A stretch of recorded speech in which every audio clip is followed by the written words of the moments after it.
Hello everyone, and welcome back to your daily government and financial news update. As always, I'm interested in hearing your thoughts on everything, so make sure to give this video a like, but also leave a comment giving your thoughts about everything that is currently going on. Okay, so just a day after former President Donald Trump's home in Mar-a-Lago is raided, we don't really have any other details to come out.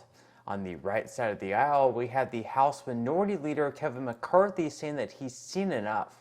The Department of Justice has reached an intolerable state of weaponizing politics, and that when Republicans take back the House, we will conduct immediate oversight of this department, follow the facts, and leave no stone unturned. He then says to Attorney General Merrick Garland to preserve his documents and clear his calendar for that time. Republicans argue that the FBI more than likely didn't have reason for breaking into his home, and that the FBI and DOJ have been against Trump since the very beginning, whether it was the Russiagate theory thrown around by Hillary Clinton's group, which later was proven to be untrue, and now this. Meanwhile, the FBI and DOJ continuously looked the other way when it was candidates on the left doing some pretty shady stuff. Republican Congressman Thomas Massie cheekily tweeted, "Trump should have kept a backup of Hunter Biden's hard drive in his safe since the FBI hasn't been able to locate it yet." Then, on the left side of the aisle, you have a couple of different opinions. First, we have former Governor Andrew Cuomo tweeting that the DOJ must immediately explain the reason for its raid, and it must be more than a search for inconsequential archives, or it will be viewed as a political tactic and undermine any future credible investigation and legitimacy of January 6th investigations. Then we have Congresswoman Pramila Jayapal, who for the last few years demanded the police to be defunded, but now apparently loves law enforcement the moment that it targets her political opponents. And so White House Press Secretary Karine Jean-Pierre was asked if the administration is trying to weaponize the Justice Department as well as the FBI against political opponents. Here is her answer. Throughout his time in office, I heard the quote. We will be playing the quote tonight at 6 o'clock. Is this administration weaponizing the Justice Department and the FBI against political opponents? Peter, the president believes in the rule of law. The president believes in the independence of the Department of Justice. That's a yes or no? Just no, is that the is White House. no. It's a yes or a no for you. I'm answering the question. You may not like it, but I'm answering the question, and I'm answering the question, and I'm telling you that we are not going to comment on a criminal investigation. The president has been very clear. I laid out what his thoughts were back on January 7th in 2021 about how he saw the Department of Justice. And I'm just going to leave it there. We're not going to comment from here, from this White House, on a criminal investigation that is currently happening. Interesting. Now, on Tuesday, President Biden and Democratic leaders celebrated the CHIPS and Science Act of 2022 passing as it was officially signed into law.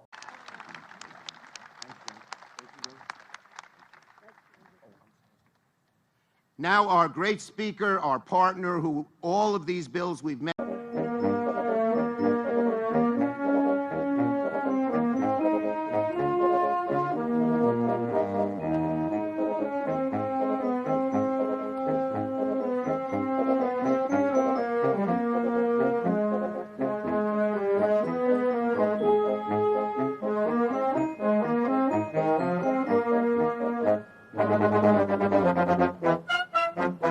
Later this week on Friday, it is expected the House will vote on the Inflation Reduction Act, which is set to give $369 billion for climate change.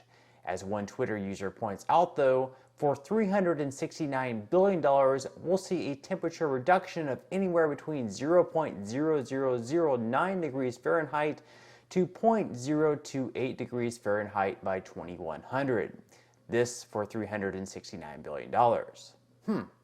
Curious what all of your thoughts are on this. Other than climate change provisions, Democrats also plan to hire 87,000 new IRS agents to audit our tax returns, who, by history by the way, have audited more people earning less than $75,000 per year.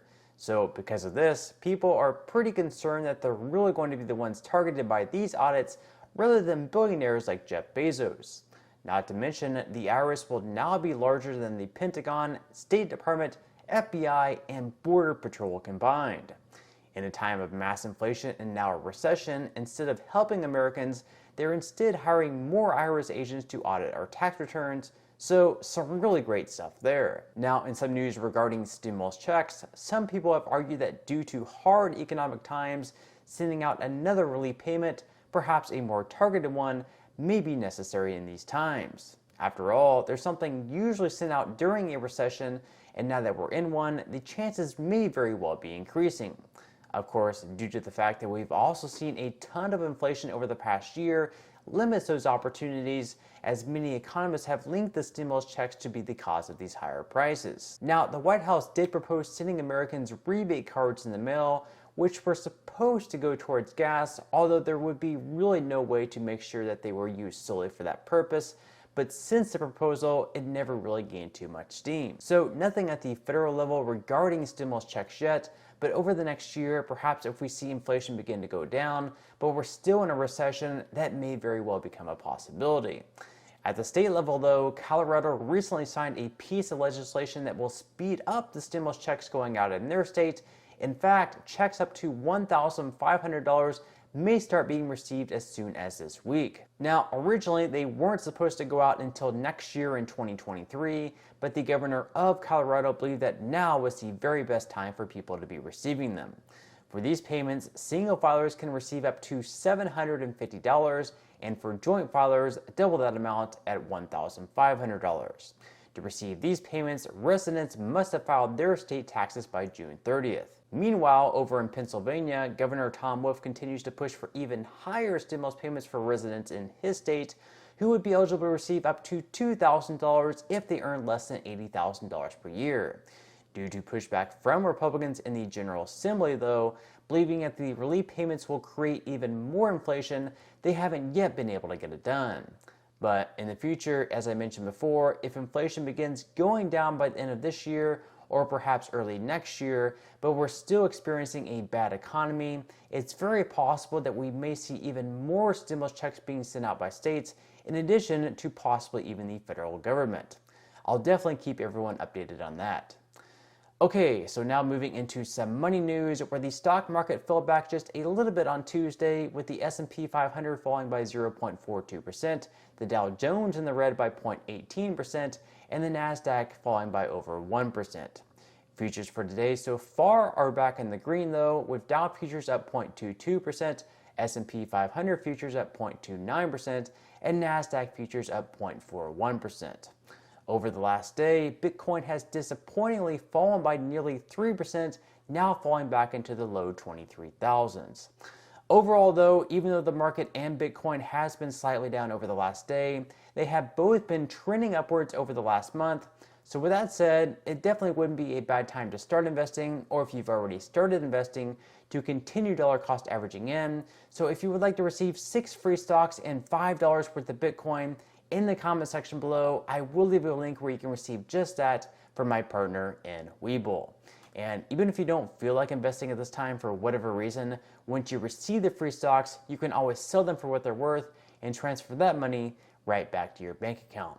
Now, in total, you should be receiving a value of right around $50 or more. Some people have received over $3,000 in the past, which will be taxable, but still, you can think of it as just some free extra money with just a few minutes of work. But on that note, I'm going to go ahead and wrap up this video. If you enjoyed the content in today's video and you would like to see more like it, I would appreciate it if you give it a like, subscribe to my channel, and also make sure to ring the notification bell. That way you won't be missing any of my future videos. And until next time, I hope you have a wonderful day ahead, and I'll see you in the next video.